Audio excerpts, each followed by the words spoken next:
Pernah ngerasa bingung saat browsing, tapi nggak tahu harus mulai dari mana? Memang, kadang kita menganggap bahwa yang kita cari ada di ujung dari, tapi sebenarnya perjalanan menuju informasi itu seringkali lebih rumit dari yang kita bayangkan.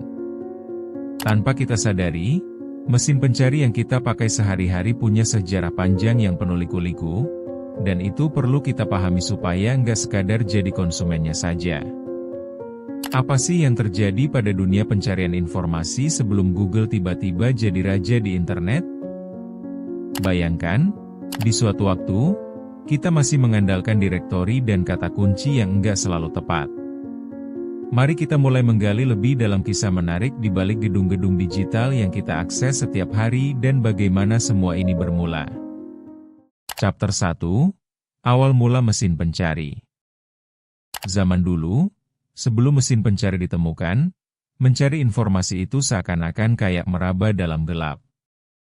Bayangkan aja, kamu pengen nyari info tentang resep masakan, tapi harus buka satu demi satu buku masak.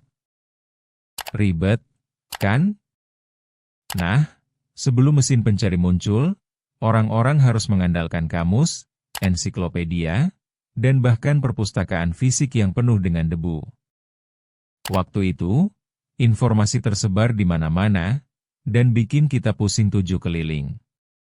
Jadi, sebelum ada Google yang sangat nyaman, ada beberapa pemain lain yang berusaha mempermudah kehidupan kita. Seperti Archie, yang dianggap sebagai mesin pencari pertama, tapi jelas enggak semenarik nama-nama besar yang kita kenal sekarang. Archie itu seperti nenek moyangnya mesin pencari yang sekarang kita gunakan, yang hanya bisa mencari halaman web, bukan isi dari halaman itu sendiri. Konsep ini aja tergolong revolusioner di masanya.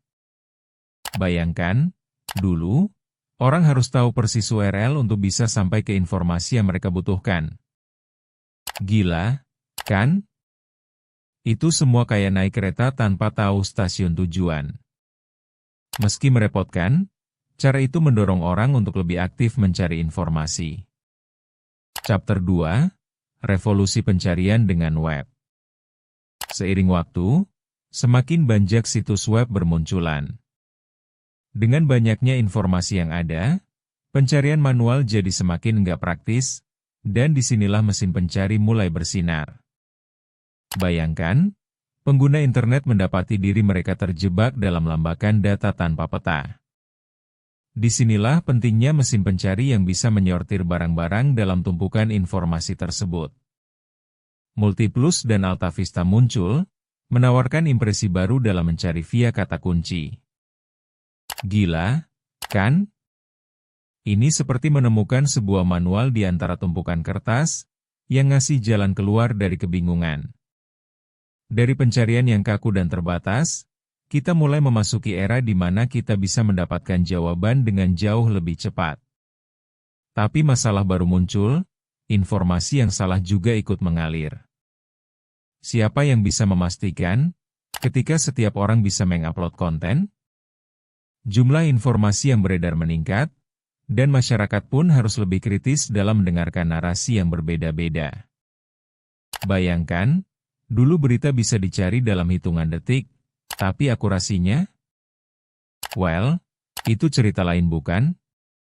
Chapter 3, Konsep Peringkat Halaman. Saat web semakin berkembang, ada pertanyaan yang muncul, bagaimana caranya menentukan informasi mana yang lebih penting dari yang lain? Disinilah inovasi datang. Konsep peringkat halaman, yang diperkenalkan oleh Larry Page dan Sergey Brin dalam bentuk Google, dapat dibilang adalah perubahan besar. Mereka menciptakan sistem yang bisa menilai relevansi halaman berdasarkan backlink. Bayangkan, informasi itu seperti bintang film. Semakin banyak yang merekomendasikan, semakin tinggi pula popularitasnya. Menarik, kan? Namun, di balik inovasi itu, ada masalah yang muncul juga. Para pemilik situs berlomba-lomba mendapatkan backlink demi bisa menduduki posisi teratas. Hal ini menciptakan perang antar situs yang akhirnya bikin orang juga jadi terjebak dalam peringkat. Apa yang menarik ini ditentukan oleh algoritma, bukan sepenuhnya oleh kualitas konten. Ironis bukan? Kita berusaha mencari informasi yang terbaik, tetapi seringkali terjebak dalam algoritma yang membuat kita melewatkan informasi yang mungkin lebih relevan. Chapter 4, Dampak Ponsel Terhadap Pencarian. Dengan hadirnya ponsel pintar, cara kita mencari informasi mengalami revolusi baru. Dulu, kita harus duduk di depan komputer untuk mencari tahu apapun. Sekarang, semua bisa dilakukan sambil berdiri, berjalan, bahkan di toilet. Menariknya, ponsel bikin kita jadi lebih tergantung pada mesin pencari. Semakin mudahnya akses informasi membawa dampak langsung pada cara kita memproses informasi itu sendiri. Apakah kita masih berpikir kritis? Di satu sisi, ini mempercepat penyebaran pengetahuan. Namun di sisi lain, ada bahaya overthinking yang muncul. Kita jadi terus mencari jawaban tanpa memberikan waktu untuk informasi itu meresap. Semua bisa diakses dengan cepat, tapi seberapa banyak dari informasi itu yang benar-benar kita ingat?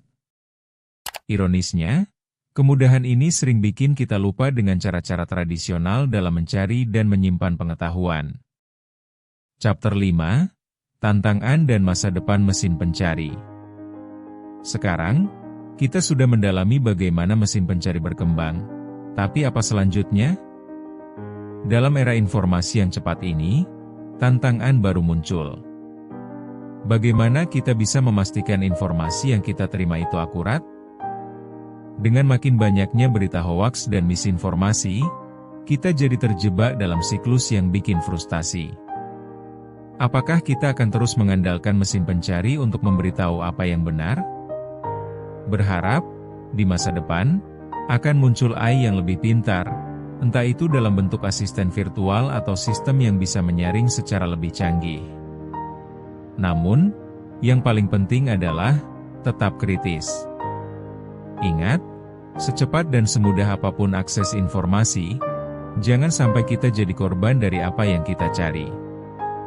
Jangan pernah berhenti bertanya dan mengeksplorasi, karena inilah yang membuat kita tetap tajam dan cerdas. Jangan lupa untuk subscribe Memoria dan terus gali informasi yang menarik bersama kami. Karena setiap hal punya asal.